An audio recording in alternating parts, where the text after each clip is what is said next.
Stravis, j'aime ça ce nom-là, Stravis, de Sainte-Octave de Métis. Ça rime en plus. Sainte-Octave de Métis. Je ne sais pas pourquoi tout me pop-up dans la tête. Moi, Sainte-Octave de Métis. Octave, là, je vois un piano, tu vois. Une octave de musique. Métis. Sainte-Octave de Métis. Encore là, il y a beaucoup de traits d'union. Travis. Ma conjointe, ben voyons, infirmière diplômée. Pareil comme Sylvie. C'était Sylvie? C'est ça. Ma conjointe infirmière diplômée, ça me fait rire de manière que vous l'avez dit, Travis, effectue un changement de carrière radical. Moi, je pensais qu'elle lâchait tout, là. C'est comme moi, j'ai fait.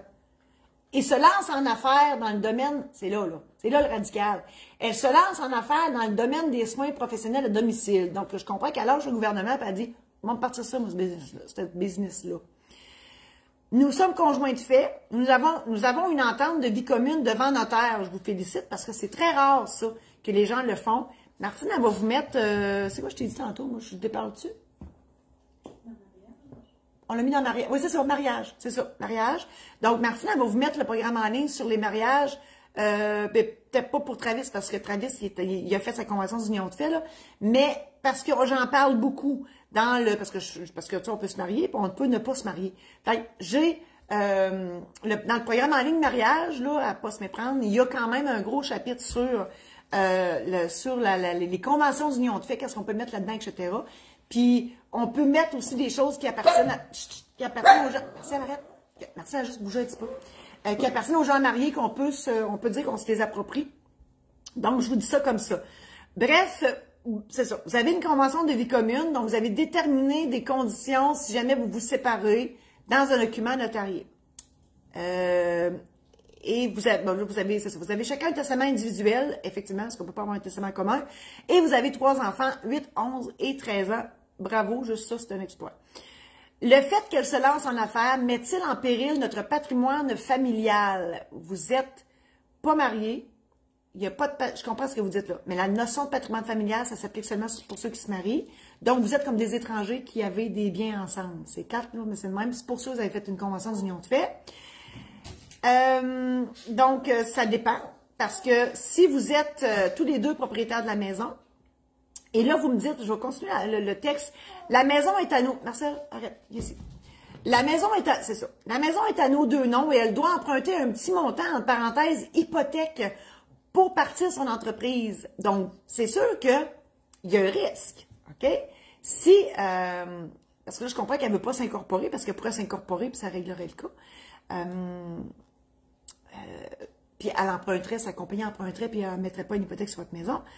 Mais là, ici, c'est bon. Là, je comprends qu'elle veut emprunter, puis elle a juste la maison à mettre en garantie. Puis là, vous dites, ouais, mais moi, ma moitié, là, puis c'est une moitié indivise, hein, c'est pas là, on coupe une maison en deux.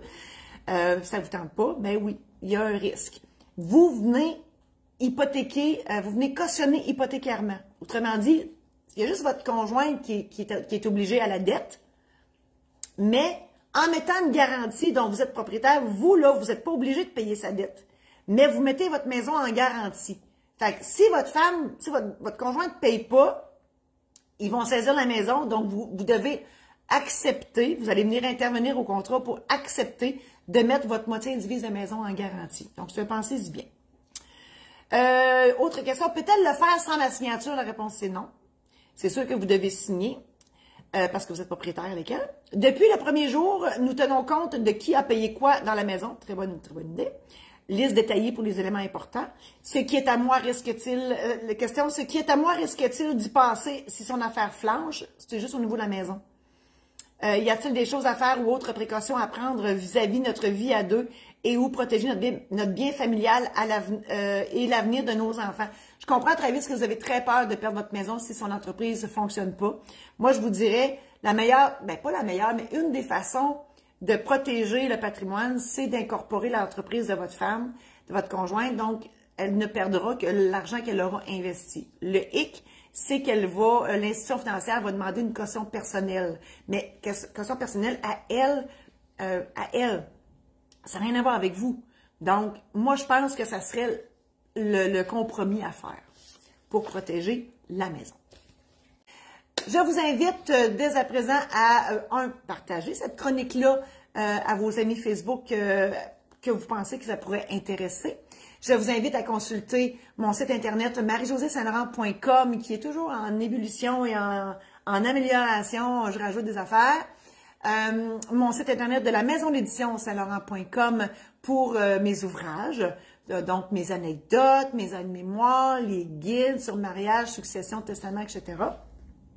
Et voilà, je suis toujours disponible pour une consultation juridique à info@marie-josée-saint-laurent.com. Animation, célébration de funérailles, célébration de mariage, marie-josée-saint-laurent.com. Merci infiniment. À la semaine prochaine.